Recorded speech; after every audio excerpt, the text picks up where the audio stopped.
o nascimento e o desenvolvimento de Sansão.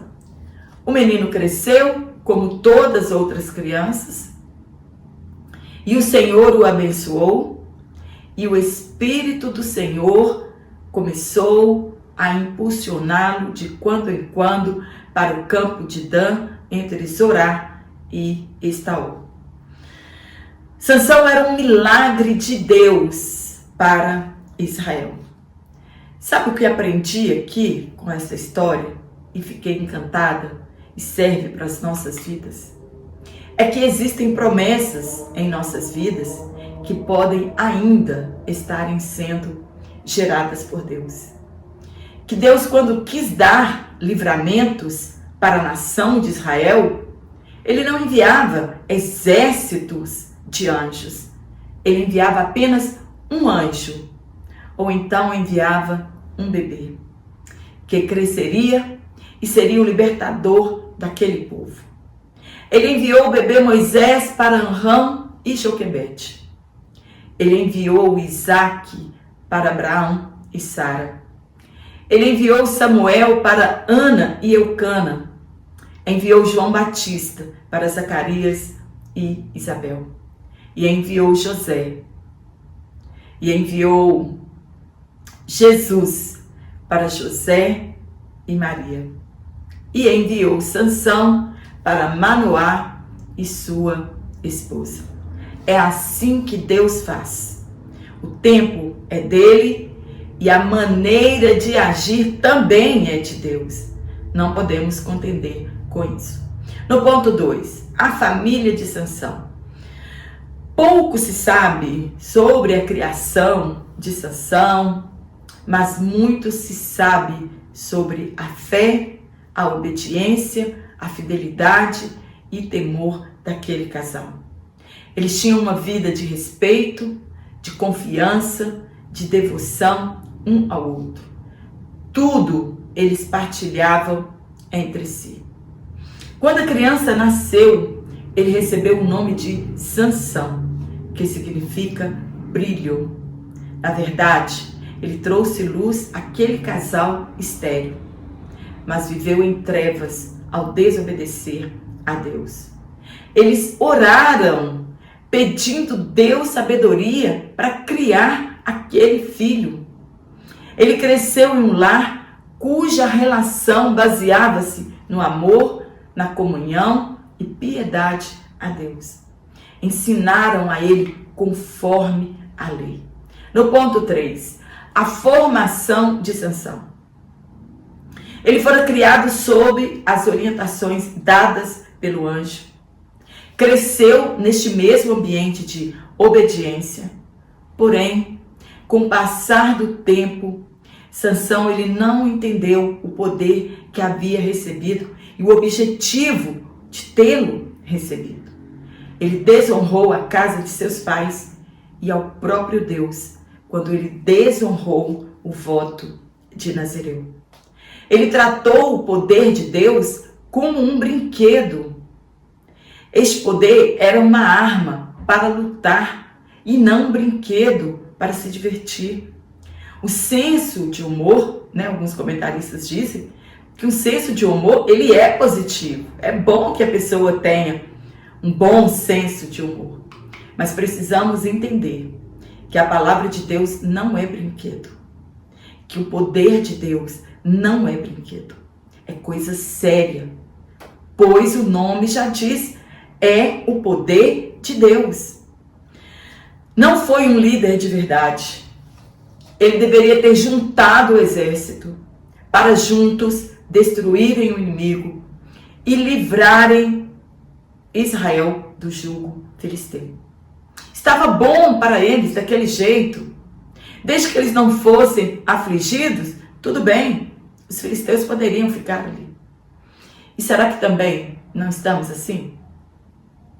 Infelizmente, muitos brincam com a palavra de Deus nos púlpitos para divertirem as pessoas. Fazem até piadinhas com a própria palavra de Deus. Na verdade, são animadores de palco. Estamos quietos demais, porque ainda não estamos vivendo perseguições. Deixa para lá o mundo com seus valores. O que temos de ter certeza é que fizemos o certo. Ensinamos nossos filhos o caminho que devem andar e se desviarem é responsabilidade individual, pessoal, de cada um.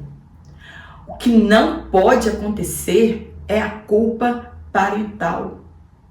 O caráter dos nossos filhos não depende exclusivamente da nossa criação. Por vezes ensinamos o certo e eles preferem escolher o errado. Na fase adulta, eles colocam isto em evidência. Às vezes nos pegamos indagando a Deus onde erramos, Senhor, na criação dos nossos filhos, porque eles não querem servir ao Senhor. Quantos pais assim, como os pais de Sansão, estão envergonhados devido à escolha errada dos filhos? Filhos nas drogas, no mundo do crime, no homossexualismo, na prostituição, na imoralidade. E os pais estão se culpando por isso e perguntando a Deus todos os dias: onde foi que eu errei? Devemos ter certeza que sim, fizemos o melhor e ensinamos a palavra de Deus. Eu tenho essa convicção de que eu fiz o melhor para os meus filhos. O livre-arbítrio é um direito de todos e ninguém deve servir ao Senhor obrigado por constrangimento. Sansão, ele foi ensinado, porém fez suas escolhas erradas. Quando são crianças, a responsabilidade é nossa. Entretanto, na fase adulta, a responsabilidade é individual. Então, não fique se culpando se seu filho não escolheu servir ao Senhor. Ninguém levará os pecados dos seus filhos sobre si. Cada um será recompensado por suas obras. Não podemos nos culpar pelas escolhas erradas dos nossos filhos ou porque tivemos de nos ausentar por horas para levar sustento ao nosso lar, por fazer as atividades que gostamos. As mães se culpam mais porque cabe a nós a responsabilidade de cuidar de nossos filhos. E muitas mães, na atualidade, estão se culpando pelas escolhas dos seus filhos. O homem, ele vive livremente sua vida, segue seus compromissos, sem sentir nenhuma culpa. E, infelizmente, recai sobre a mulher a culpa das escolhas erradas dos filhos.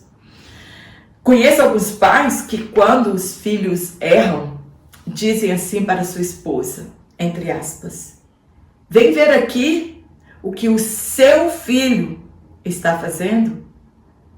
A culpa não recai sobre o pai, e sim sobre a mãe.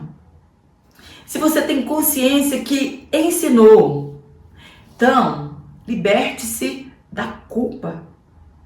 Encontramos filhos que erram por escolha e depois culpam os pais, dizendo: por que você não me obrigou? Por que você não me corrigiu?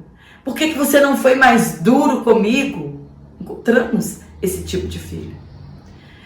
O que devemos aprender nesta lição é que liberte-se desta culpa.